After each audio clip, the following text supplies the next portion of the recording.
ಈ ಮೌನಿ ಅಮಾವಾಸ್ಯೆ 12 ರಾಶಿಗಳಿಗೆ ಯಾವ ರೀತಿಯಿಂದ ಫಲಗಳನ್ನು ನೀಡುತ್ತಾ ಇದೆ, ಯಾವ ರಾಶಿಗೆ ಅದೃಷ್ಟದ ಬಾಗಿಲನ್ನು ತೆರೆಯಲಿದೆ, ಯಾವ ರಾಶಿಯವರೆಗೆ ಮಹಾಲಕ್ಷ್ಮಿ ಅನುಗ್ರಹವನ್ನು ಮಾಡ್ತಾ ಇದ್ದಾಳೆ, ಬನ್ನಿ ಎಲ್ಲವನ್ನು ತಿಳಿಯೋಣ. ಮೊದಲನೇದಾಗಿ ಮೇಷರಾಶಿ.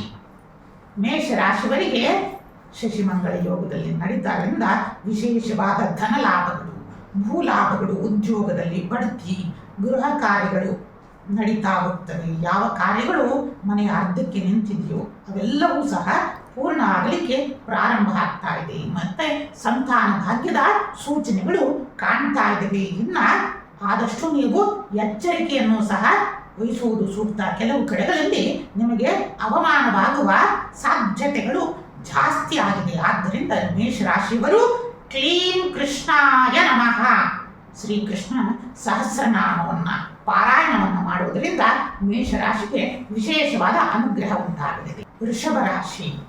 ವೃಷಭ ರಾಶಿಯವರು ಹಣಕಾಸಿನ ವ್ಯವಹಾರಗಳಲ್ಲಿ ಎಚ್ಚರಿಕೆಯನ್ನು ವಹಿಸುವುದು ಸೂಕ್ತ. ಮನೆಯಲ್ಲಿ ಶುಭ ಕಾರ್ಯಗಳು ಪ್ರಾರಂಭವಾಗ್ತವೆ.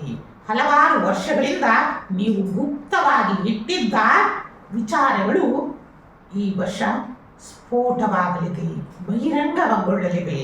ಆದ್ದರಿಂದ ತುಂಬ ಎಚ್ಚರಿಕೆಯಿಂದ ನೀವು ಹೆಜ್ಜೆ ಇಡುವುದು ಸೂಕ್ತ.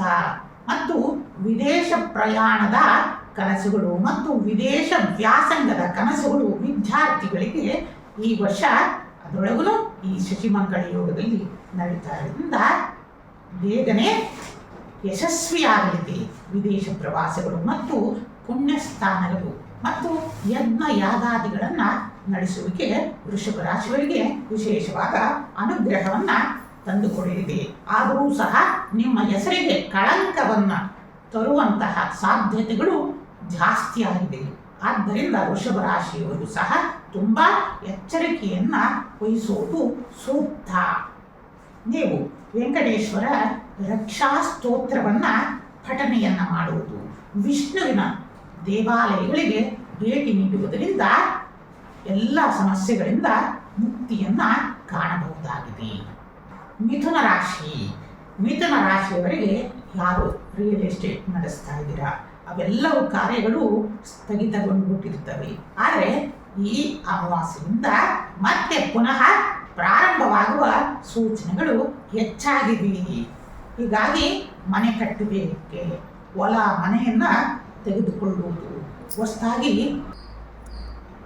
ಉದ್ಯೋಗ ವ್ಯಾಪಾರವನ್ನು ಪ್ರಾರಂಭವನ್ನು ಮಾಡುವುದು, ಹೊಸ ಸ್ಥಳಗಳಿಗೆ ಭೇಟಿಯನ್ನು ನೀಡುವುದು, ಹೊಸ ಅರಣ್ಯ ಪ್ರದೇಶಗಳು, ಫಾರೆಸ್ಟ್ ಲ್ಯಾಂಡ್ಸ್ ಮತ್ತು ವಾಟರ್ ಫಾಲ್ಸ್, ಇಂತಹ ಪ್ರವಾಸಿ ಸ್ಥಳಗಳಿಗೆ ಭೇಟಿಯನ್ನು ನೀಡಲಿಕ್ಕೆ ಪ್ರಾರಂಭ ಮಾಡ್ತೀರಾ. ಇನ್ನು ಕುಟುಂಬದಲ್ಲಿ ಅನಾರೋಗ್ಯಗಳು ಉಂಟಾಗುವುದು, ಕುಟುಂಬದಲ್ಲಿ ಮನಸ್ತಾಪಗಳು ಸಹ ಉಂಟಾಗಲಿವೆ ಮತ್ತು ಚರ್ಮ ಸಮಸ್ಯೆಗಳು ಸಹ ಕಾಡಲಿವೆ. ಮಿಥುನ ರಾಶಿಗಳು ಆದಷ್ಟು ಪಾರ್ವತಿ ದೇವಿಯ ರಕ್ಷಾಸ್ತೋತ್ರವನ್ನು ಪಾರಾಯಣವನ್ನು ಮಾಡುವುದು ಮತ್ತು ಪಾರ್ವತಿ ದೇವಿಗೆ ಸಿಹಿ ನೈವೇದ್ಯವನ್ನು ನೀಡುವುದರಿಂದ ಈ ಎಲ್ಲ ದೋಷಗಳಿಂದ ಪರಿಹಾರವನ್ನು ಕಾಣ್ತಾ ಹೋಗ್ತೀರಾ. ಕರ್ಕರಾಶಿ. ತುಂಬ ನೊಂದು ಬೆಂದು ಹೋಗಿಬಿಟ್ಟಿದ್ದೀರ ಅಷ್ಟಮ ಶನಿಯ ಕಾಟದಿಂದ, ಹೌದಲ್ಲವಾ? ಕರ್ಕರಾಶಿಯವರೇ ಅನೇಕ ರೀತಿಯಿಂದ ಕಾನೂನಿನ ತೊಡಕುಗಳು, ಕುಟುಂಬದಲ್ಲಿ ಕಲಹಗಳು, ಕುಟುಂಬದಲ್ಲಿ ನೆಮ್ಮದಿಯೇ ಇಲ್ಲ, ಎಷ್ಟೇ ಮಾನಸಿಕ ನೆಮ್ಮದಿಯೂ ಸಹ ಸಿಗ್ತಾ ಇಲ್ಲ ಅಂತಂದು ಯೋಚನೆಯನ್ನು ಮಾಡ್ತಾ ಇದ್ದೀರಾ. ಆದರೆ ಈ ಬರುವ ಶಶಿಮಂಗಳ ಯೋಗದಿಂದ, ಈ ಮೌನಿ ಅಮಾವಾಸ್ಯೆಯಿಂದ ನಿಮ್ಮ ಜಾತಕದಲ್ಲಿ ಕೆಲವೊಂದು ಬದಲಾವಣೆಗಳು ಉಂಟಾಗಲಿದೆ. ಆ ಪರಮಾತ್ಮ ಶನೀಶ್ವರನ ಅನುಗ್ರಹ ನಿಮಗೆ ಪ್ರಾಪ್ತಿಯಾಗುವುದರಿಂದ ಮಾನಸಿಕ ನೆಮ್ಮದಿ ಪ್ರಾರಂಭವಾಗಲಿದೆ. ಪುಣ್ಯಕ್ಷೇತ್ರಗಳ ದರ್ಶನ ಉಂಟಾಗಲಿದೆ. ಗುರು ಹಿರಿಯರ ಅನುಗ್ರಹ ನಿಮಗೆ ಉಂಟಾಗಲಿದೆ.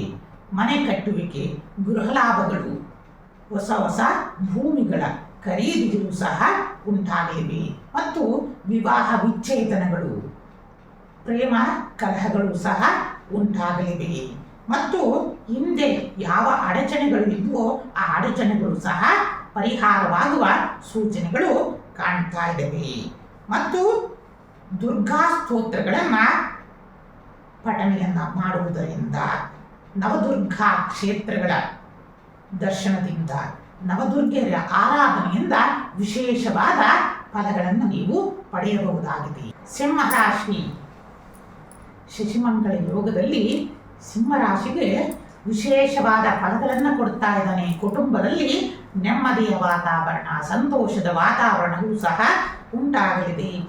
ಇನ್ನು ಪ್ರೇಮಿಗಳಿಗೆ ವಿವಾಹದಲ್ಲಿ ಸಫಲತೆ ದೊರಕಲಿದೆ.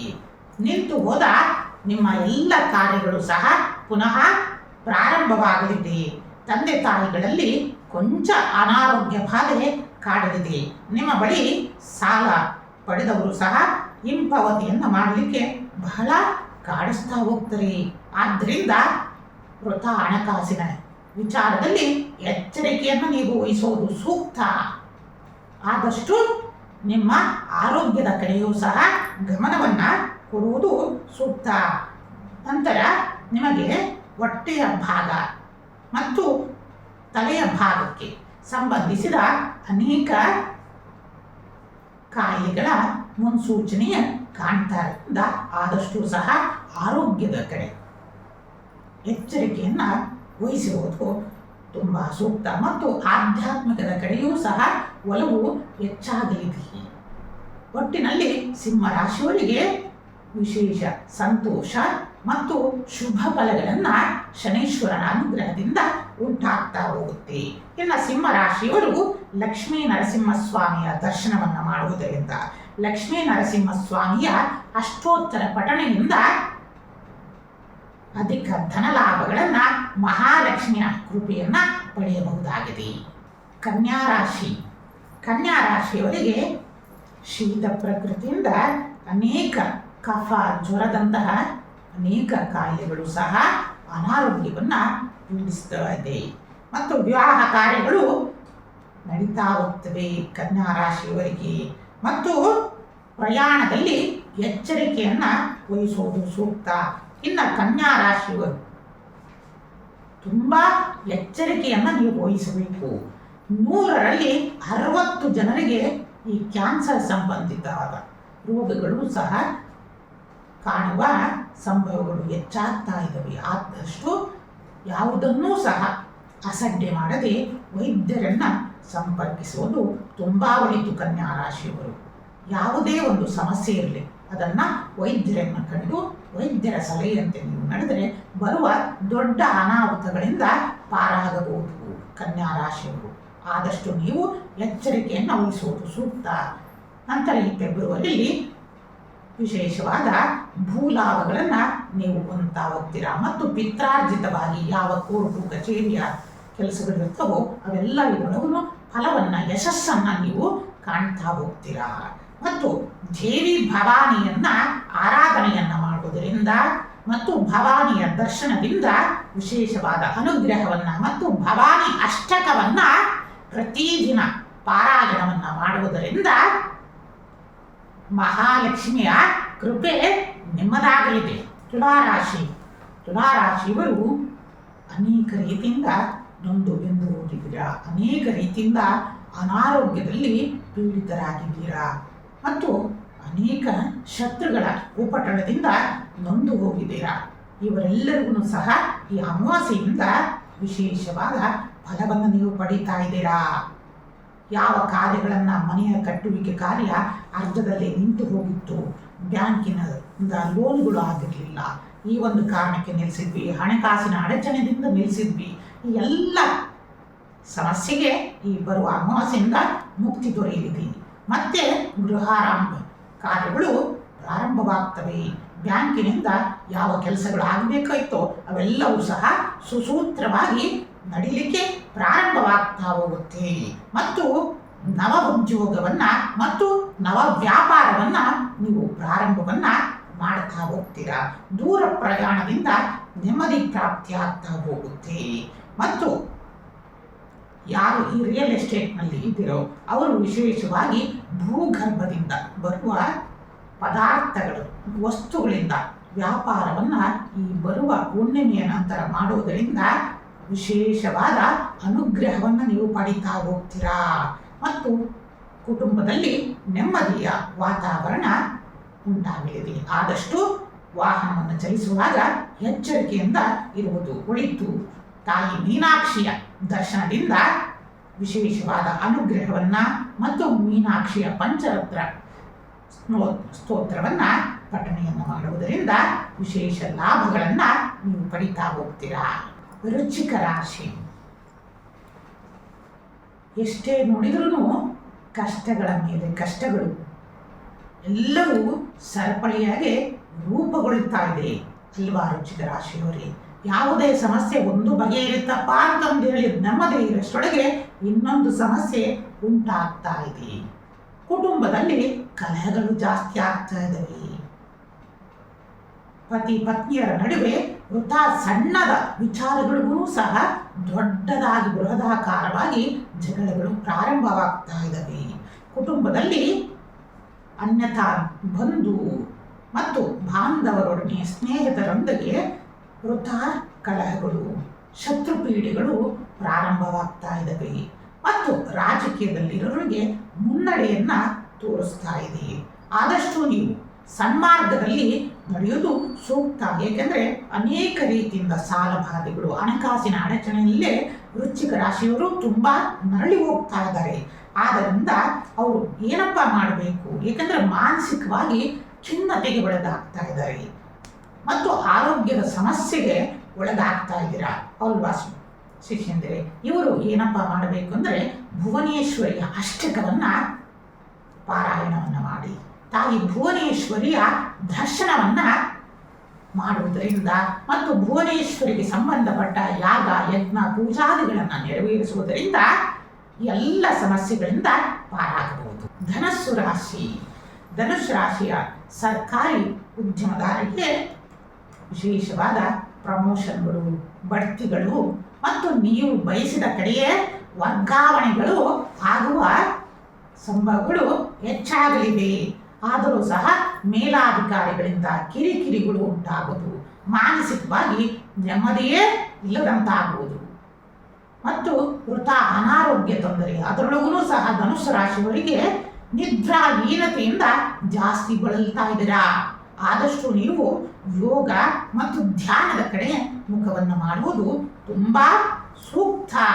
ಮತ್ತು ಮೂತ್ರ ಮತ್ತು ಚರ್ಮಕ್ಕೆ ಸಂಬಂಧಪಟ್ಟ ಅನೇಕ ಕಾಯಿಲೆಗಳಿಂದ ಬಳಲಬೇಕಾಗುತ್ತೆ ಮತ್ತು ಪುಣ್ಯಕ್ಷೇತ್ರಗಳ ದರ್ಶನ ಉಂಟಾಗುವುದು, ಮನೆಯ ಕಟ್ಟುವಿಕೆ ಕಾರ್ಯಗಳು ಮತ್ತು ಅನೇಕ ರೀತಿಯಿಂದ ಸಂತಾನದ ಶುಭ ಸೂಚನೆಗಳು, ಮನೆಯಲ್ಲಿ ಶುಭ ಕಾರ್ಯಗಳು ಸಹ ನಡೆಯುವ ಸೂಚನೆಗಳು ಸಹ ಹೆಚ್ಚಾಗಲಿವೆ ಧನುಸ್ಸು ರಾಶಿಯವರಿಗೆ. ಆದಷ್ಟು ನೀವು ಶಿವನ ಅಷ್ಟೋತ್ತರವನ್ನು ಪ್ರತಿದಿನವೂ ಪಾರಾಯಣವನ್ನು ಮಾಡುವುದು, ಶಿವನ ಕ್ಷೇತ್ರಗಳನ್ನು ದರ್ಶನವನ್ನು ಮಾಡುವುದರಿಂದ ವಿಶೇಷವಾದ ಮಹಾಲಕ್ಷ್ಮಿಯ ಅನುಗ್ರಹ ನಿಮಗೆ ಉಂಟಾಗಲಿದೆ. ಮಕರ ರಾಶಿ, ಸಾಡೆ ಸಾತಿನ ಪ್ರಭಾವದಿಂದ ಅದೆಷ್ಟೋ ನರಳಿ ಹೋಗಿದ್ದೀರಾ. ಅದರೊಳಗೂ ಕೊನೆಯ ಚರಣದಲ್ಲಿ ಇದ್ದೀರಾ. ಆ ಪರಮಾತ್ಮನ ಅನುಗ್ರಹ ನಿಮ್ಮ ಮೇಲೆ ಉಂಟಾಗಲಿ. ಅನೇಕ ರೀತಿಯಿಂದ ಮಾನಸಿಕವಾಗಿ ಬಂಧು ಮಿತ್ರರ ನಡುವೆ ಅನೇಕ ರೀತಿಯಿಂದ ನೊಂದು ಬೆಂದು ಹೋಗ್ಬಿಟ್ಟಿದ್ದೀರಾ. ಕಲಹಗಳು, ಅಲದಾಟಗಳು, ಅನೇಕ ಕಡೆಯಲ್ಲಿ ಎಲ್ಲಿ ಹೋದರೂ ಸಹ ನೆಮ್ಮದಿ ಆಗ್ತಾ ಇಲ್ಲ. ಆದ್ದರಿಂದ ಬರುವ ಈ ಅಮಾವಾಸ್ಯೆಯಿಂದ ವಿಶೇಷವಾದ ಫಲಗಳನ್ನು ನೀವು ಪಡೀತಾ ಹೋಗ್ತೀರಾ. ವಿಶೇಷವಾಗಿ ವಾಹನ ಲಾಭಗಳು, ಭೂ ಲಾಭಗಳು ಮತ್ತು ಪ್ರವಾಸಿ ಕ್ಷೇತ್ರಗಳ ಭೇಟಿ ಉಂಟಾಗ್ತಾ ಹೋಗುತ್ತೆ. ಮತ್ತು ಯಾವ ಕೋರ್ಟ್ನಲ್ಲಿ ವ್ಯಾಜ್ಯಗಳಿತ್ತು, ಪಿತ್ರಾರ್ಜಿತ ಆಸ್ತಿಗಳಿಗೆ ಸಂಬಂಧಪಟ್ಟಿದ್ದು ಅದರೊಳಗೆ ಪಾಲುಗಳು ನಿಮಗೆ ಬರುವಂತಾಗುತ್ತದೆ. ಮತ್ತು ಪುಣ್ಯ ಕಾರ್ಯಗಳನ್ನು ಮತ್ತು ಪುಣ್ಯ ಯಾಗ ಯಜ್ಞಾದಿಗಳನ್ನು ಸಹ ನೀವು ಮಾಡಲಿಕ್ಕೆ ಇಚ್ಛಿಸ್ತಾ ಇರ್ತೀರಾ. ಮತ್ತು ಮಕರ ರಾಶಿಯವರಿಗೆ ವಿವಾಹ ಭಾಗ್ಯಗಳು ಒದಗ್ತಾ ಹೋಗ್ತವೆ ಮತ್ತು ಸಂತಾನ ಭಾಗ್ಯಗಳು ಸಹ ಉಂಟಾಗುವ ಸೂಚನೆಗಳು ಹೆಚ್ಚಾಗಲಿವೆ. ತಾಯಿ ಶ್ರೀ ರಾಜರಾಜೇಶ್ವರಿಯ ಆರಾಧನೆಯನ್ನ ಮಾಡುವುದು, ರಾಜರಾಜೇಶ್ವರಿಯ ಸ್ತುತಿಯನ್ನ ಪ್ರತಿದಿನ ಪಾರಾಯಣ ಮಾಡುವುದರಿಂದ ಶ್ರೀದೇವಿಯ ಅನುಗ್ರಹ ನಿಮಗೆ ಉಂಟಾಗಲಿದೆ. ಮಾನಸಿಕ ನೆಮ್ಮದಿ, ಆರೋಗ್ಯ ಲಕ್ಷ್ಮಿಯ ಅನುಗ್ರಹ ಉಂಟಾಗಲಿದೆ. ವಿಶೇಷವಾಗಿ ನೀವು ಮೂಳೆಗಳಿಗೆ ಸಂಬಂಧಪಟ್ಟ ಕಾಯಿಲೆಗಳಿಂದ ಬಳಲ್ತಾ ಹೋಗ್ತೀರಾ. ಆದಷ್ಟು ನೀವು ಮೂಳೆಗಳಿಗೆ ಸಂಬಂಧಪಟ್ಟ ಡಾಕ್ಟರನ್ನ, ವೈದ್ಯರನ್ನ ಸಂಪರ್ಕಿಸುವುದು ಸೂಕ್ತ. ಅವರ ಸಲಹೆಯಂತೆ ನಡೆಯುವುದು ಸಹ ಸೂಕ್ತ. ಕುಂಭರಾಶಿ, ಸದ್ಯದಲ್ಲಿ ಜನ್ಮಸ್ಥನಾಗಿ ಶನೀಶ್ವರನ ನಿಮ್ಮ ರಾಶಿಯಲ್ಲಿ ಸ್ಥಿತನಾಗಿದ್ದಾನೆ. ಆದರೂ ಸಹ ಆಕಸ್ಮಿಕ ಧನಲಾಭಗಳು ಮತ್ತು ದೂರದ, ನಿಮಗೆ ಗೊತ್ತೇ ಇರಲ್ಲ ಆದರೂ ಸಹ ಈ ಬರುವ ತಿಂಗಳಿಂದ ಯಾವುದೋ ಮೂಲಕ ಪರಿಚಯವಾಗಿ ಹಿರಿಯರಿರುವುದು, ಅವರೆಲ್ಲರಿಂದಲೂ ಸಹ ನಿಮಗೆ ಧನಲಾಭಗಳು ಸಹ ಉಂಟಾಗ್ತಾ ಹೋಗ್ತವೆ. ಆದರೂ ಸಹ ವೃಥ ಅಲೆದಾಟಗಳು, ಆದರೆ ಫಲ ಇರಲ್ಲ, ವೃಥ ಅಲೆದಾಟಗಳು ಉಂಟಾಗ್ತಾ ಹೋಗ್ತವೆ. ದೂರದ ವಿದೇಶಿ ಪ್ರವಾಸ ಕೈಗೊಳ್ಳುವುದು ಮತ್ತು ವಿದೇಶಿ ಫ್ರೆಂಡ್ಸ್, ಗೆಳೆಯರ ಪರಿಚಯ ಆಗುವುದು, ಅವರಿಂದ ಲಾಭಗಳು ಸಹ ಉಂಟಾಗ್ತಾ ಹೋಗುತ್ತವೆ.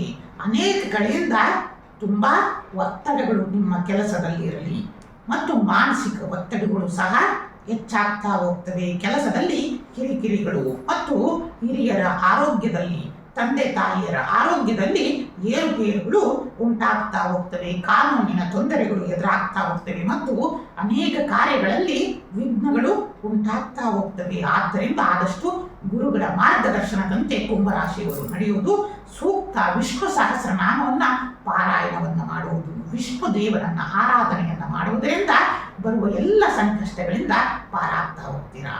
ಮೀನರಾಶಿ, ಮೀನರಾಶಿಯವರಿಗೆ ವಿಶೇಷವಾದ ಲಾಭಗಳು ಉಂಟಾಗ್ತಾ ಹೋಗ್ತವೆ. ಧಾರ್ಮಿಕ ಕ್ಷೇತ್ರಗಳಲ್ಲಿ ಅನೇಕ ರೀತಿಯಿಂದ ಯಶಸ್ಸು, ಕೀರ್ತಿ ನಿಮ್ಮದಾಗಲಿದೆ. ಪುಣ್ಯ ಕಾರ್ಯಗಳನ್ನು ಮಾಡ್ತಾ ಹೋಗ್ತೀರಾ ಮತ್ತು ಧನಲಾಭಗಳು ಮತ್ತು ಭೂಲಾಭಗಳು ಉಂಟಾಗ್ತಾ ಹೋಗ್ತವೆ. ಮನೆಯಲ್ಲಿ ಶುಭ ಕಾರ್ಯಗಳು ನಡೆಯುವಿಕೆ ಮತ್ತು ವಿದೇಶ ಪ್ರವಾಸಗಳು ಮತ್ತು ಯಾರು ವೈದ್ಯಕೀಯ ವೃತ್ತಿಯಲ್ಲಿರ್ತೀರೋ ಅವರಿಗೆ ವಿಶೇಷವಾದ ಬಂಪರ್ ಕೊಡುಗೆನೇ ಉಂಟಾಗ್ತಾ ಹೋಗ್ತವೆ ಈ ಸಮಯದಲ್ಲಿ. ಆದ್ದರಿಂದ ಶಶಿಮಂಗಳ ಯೋಗದಲ್ಲಿ ನಡೀತಾ ಇರುವಂಥ ಮೀನರಾಶಿಯವರಿಗೆ ತುಂಬ ಫಲಪ್ರದವನ್ನ ಕೊಡ್ತಾ ಹೋಗ್ತಾನೆ. ಮತ್ತು ಆದಷ್ಟು ನೀವು ಶೀತ ಕಫ ಪ್ರಕೃತಿಗಳಿಂದ ಬಳಲ್ತಾ ಹೋಗ್ತೀರಾ. ಆದಷ್ಟು ನೀವು ಬೆಚ್ಚನೆಯ ವಾತಾವರಣಗಳು ಮತ್ತು ವೈದ್ಯರ ಸಲಹೆಯಂತೆ ನಡೆದರೆ ಈ ಅನಾರೋಗ್ಯದಿಂದ ಪಾರಾಗಬಹುದು. ಆದಷ್ಟು ಧ್ಯಾನ, ಯೋಗಾದಿಗಳನ್ನು ಮಾಡುವುದು ಮತ್ತು ಪ್ರಾಣಾಯಾಮಾದಿಗಳನ್ನು ಮಾಡುವುದರಿಂದ ದೇಹಕ್ಕೆ ವಿಶೇಷವಾದ ಚೈತನ್ಯವನ್ನು ಸಹ ನೀವು ನೀಡ್ತಾ ಹೋಗ್ತೀರಾ. ಮತ್ತು ಆದಷ್ಟು ನೀವು ಪಿಂಕ್ ಕಲರ್ ಬಟ್ಟೆಯನ್ನು ಧರಿಸುವುದರಿಂದ ವಿಶೇಷವಾದ ಧನಲಾಭಗಳನ್ನು ಸಹ ಮೀನರಾಶಿಗರು ಪಡಿತಾ ಹೋಗಬಹುದು. ಮತ್ತು ಸುಬ್ರಹ್ಮಣ್ಯನ ಆರಾಧನೆಯನ್ನು, ಸುಬ್ರಹ್ಮಣ್ಯ ಭುಜಂಗ ಸ್ತೋತ್ರವನ್ನು, ಸುಬ್ರಹ್ಮಣ್ಯನ ದೇವಾಲಯಗಳನ್ನು ದರ್ಶನವನ್ನು ಮಾಡುವುದರಿಂದ ವಿಶೇಷವಾದ ಭೂಲಾಭಗಳನ್ನು ಮೀನರಾಶಿಯವರು ಪಡಿತಾ ಹೋಗ್ತೀರಾ. ಆದ್ದರಿಂದ ಆ ಭೂ ಮಹಾಲಕ್ಷ್ಮಿ ಅನುಗ್ರಹ ಮೀನರಾಶಿಯವರಿಗೆ ಉಂಟಾಗಲಿ ಅಂತಂದು ಶುಭಾಶೀರ್ವಾದವನ್ನು ಮಾಡ್ತಾ ಇದ್ದೀವಿ.